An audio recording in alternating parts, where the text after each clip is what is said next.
Hi, my name is Morgan Blanton, and I work here in Cleveland County Schools, which is Shelby. It's in the southwest region, about 50 miles west of Charlotte. And I am the secondary MTSS coordinator. I would like to share with you a little bit about how we have taught teachers how to do interventions here in our district. We have used Canvas and Google Classroom to help us coach and support these teachers as they learn how to do interventions. So the first thing I'd like to talk to you about is what was the content of our professional learning modules around the actual interventions, and then how did we deliver that. So you'll see how we've embedded the TIPS problem-solving model into the content, as well as the actual interventions that relate to decoding and or reading fluency and comprehension. And then you'll also see how we've used a flipped learning approach to our professional development and coaching. So the first part is the content. We have been using Canvas in our district to provide professional learning experiences for our teachers in a variety of ways. And so one of those is the course Purposeful Interventions. Part of the purpose for this course is not only to deliver content, but also to be a one-stop shop for all of our interventions that we end up housing in this course for literacy, behavior, and math. All of that is not finished at this time, but it will be finished over the course of the next year. Right now, we've been focusing on literacy in our district for secondary. And so we've used Canvas to do that. And I'd like to show you how our modules are structured. For each one of those three big ideas, or reading fluency, decoding, and comprehension, the TIPS problem-solving model has been embedded into how teachers learn about that topic. So they learn what is oral reading fluency, why would I focus on oral reading fluency here in the secondary world, how do I know that I'm focusing on the right skills? So pulling back in that universal screening targeted assessment data and walking them through the process of matching those needs identified through the assessments to a fluency intervention, for example.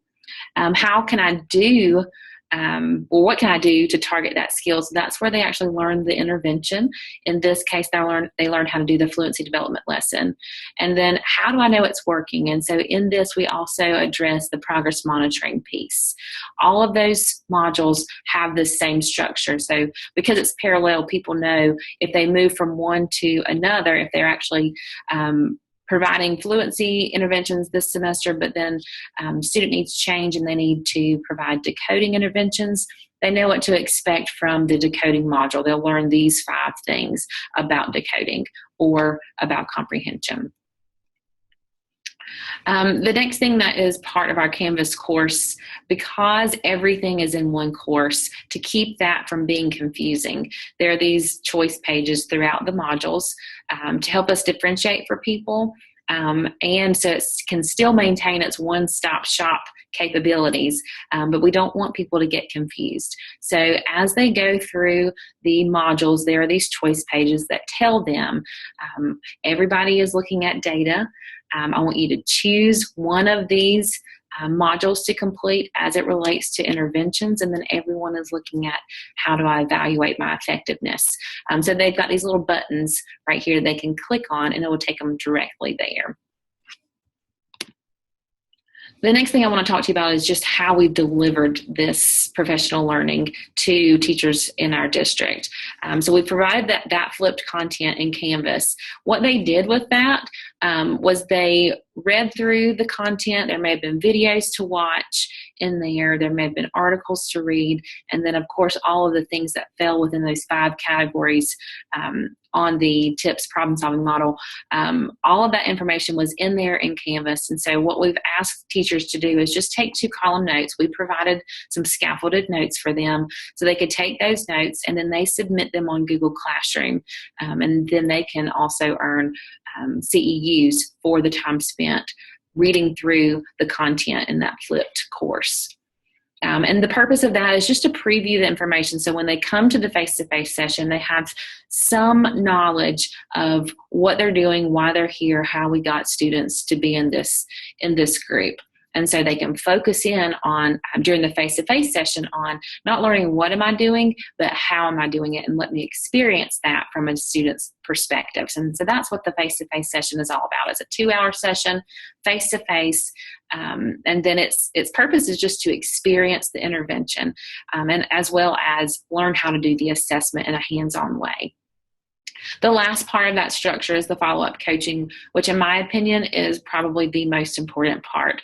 The way we do it is we also use Google Classroom to send out reflections every 4 weeks, and we'll do just 3 of those just to get us through the first semester of practice and reflection. So what we don't want teachers to do is to read through this stuff on Canvas, come to a face-to-face session, and then feel unsupported when they actually go to implement and practice.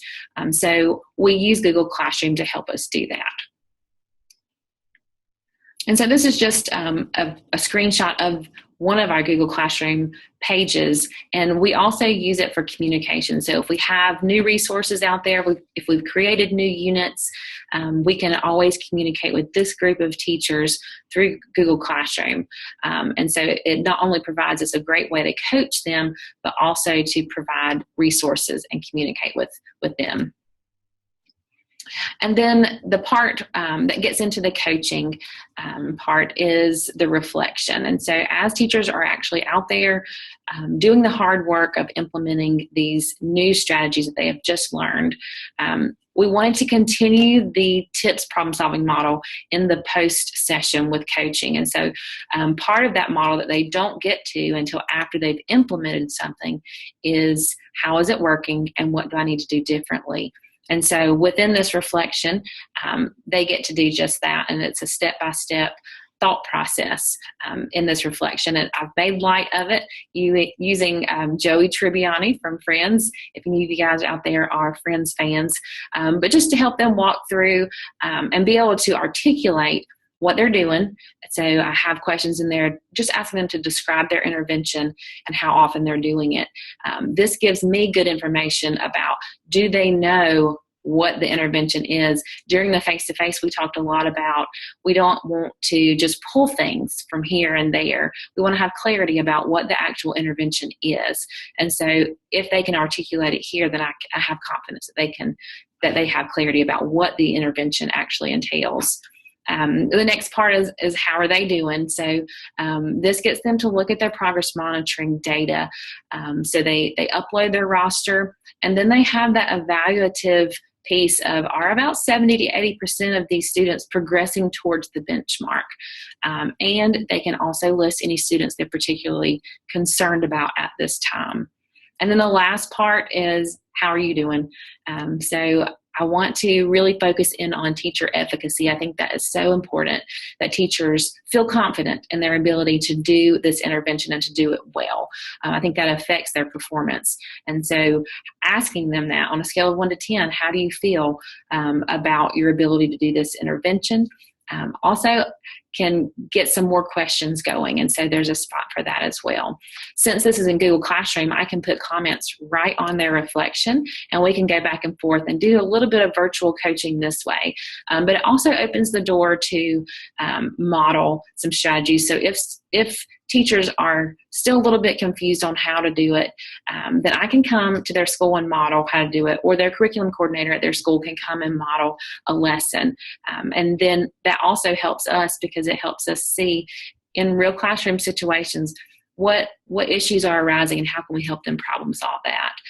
It also comes up in this reflection about planning, and if they need help planning the intervention lessons, or if they need help analyzing their data. And so because of this reflection, we know that about the teachers and can start coaching them through the process so they don't stay frustrated. So we've used this and once already, and so we will send it out again in 4 weeks, and then again in another 4 weeks. And hopefully by the end of the semester, teachers will feel very supported and very confident in their ability to do this work. And so that's how we have provided professional learning so far here in our district. If you have questions, please don't hesitate to ask. Thanks.